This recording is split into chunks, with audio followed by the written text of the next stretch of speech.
अवधूत चिंतन श्री गुरुदेव दत्त. श्री स्वामी समर्थ.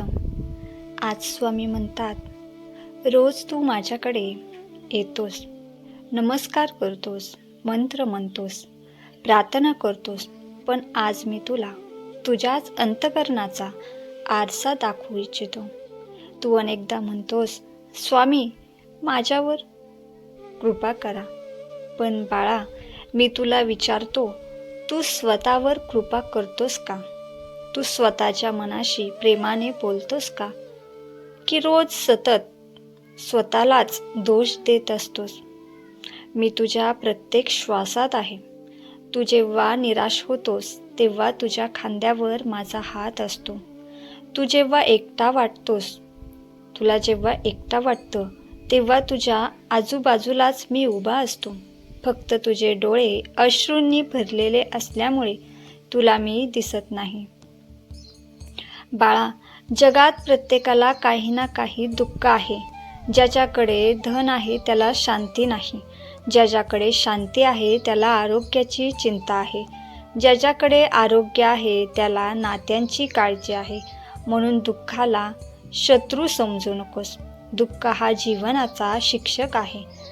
तू अनेकदा विचारतोस, स्वामी माझ्याच वाटेला एवढ्या परीक्षा का? कारण तू सामान्य नाहीस. सोन्याची चमक यावी म्हणून अग्नीची परीक्षा द्यावी लागते. दगडावर घाव पडताच तेव्हाच त्यातून एक सुंदर मूर्ती घडत असते. तसेच तुझ्या आयुष्यातील प्रत्येक संकट तुला घडवत आहे. स्वामी माऊलींचे असेच संदेश ऐकण्यासाठी आपल्या चॅनलला सबस्क्राईब करा आणि कमेंटमध्ये श्री स्वामी समर्थ टाईप करा. तू थकलास हे मला माहीत आहे. काही रात्री अशा गेल्या आहेत की तू उशींमध्ये तोंड खुपसून रडला आहेस. काही वेदना अशा आहेत ज्या तू कोणालाच सांगितल्या नाहीस. काही जखमा अशा आहेत ज्या बाहेर दिसतच नाही. पण बाळा, त्या प्रत्येक क्षणाचा साक्षीदार मी आहे. माझ्यावर विश्वास ठेव.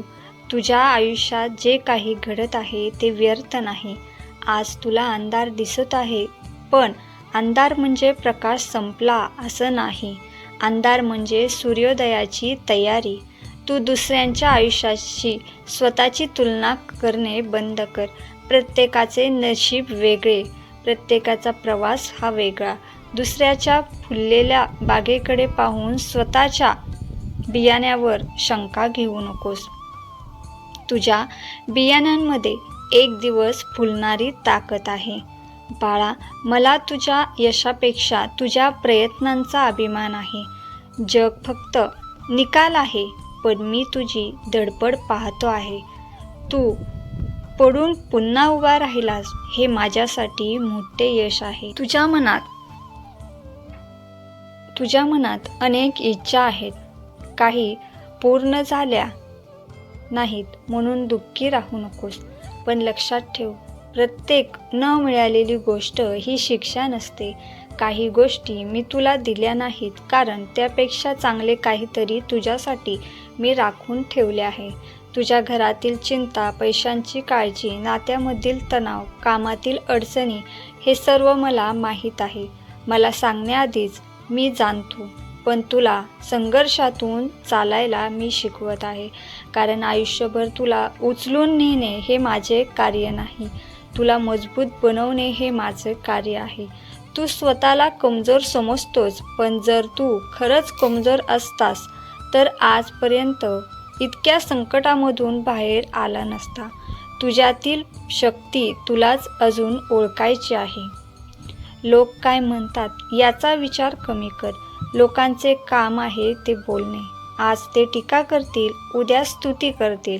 त्यांच्या शब्दांवर आयुष्य उभे करू नकोस. स्वतःच्या आत्म्याचा आवाज ऐक. काही लोकांनी तुला दुखवले, काहींनी विश्वासघात केला, काहींनी तुझी किंमत ओळखली नाही. त्यांच्याबद्दल राग धरू नकोस. राग म्हणजे स्वतःच्या हृदयात विष साठवणे. त्यांना माफ कर आणि पुढे चालत राहा.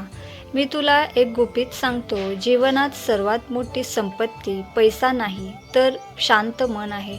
ज्याचे मन शांत आहे तोच खरा श्रीमंत आहे.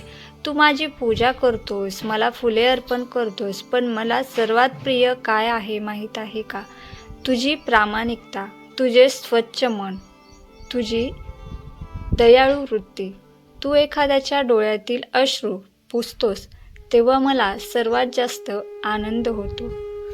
रोज काही क्षण स्वतःसाठी एक संपणारी गोष्ट वाईट नसते.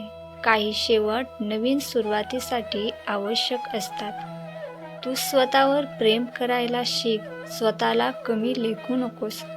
तू माझी निर्मिती आहेस.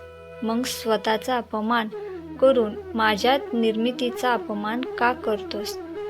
जिथे जाशील तिथे प्रेम प्रेट. जिथे शक्य असेल तिथे मदत कर. जिथे अंधार तिथे प्रकाश बन. हेच खरे जीवनाचे अध्यात्म.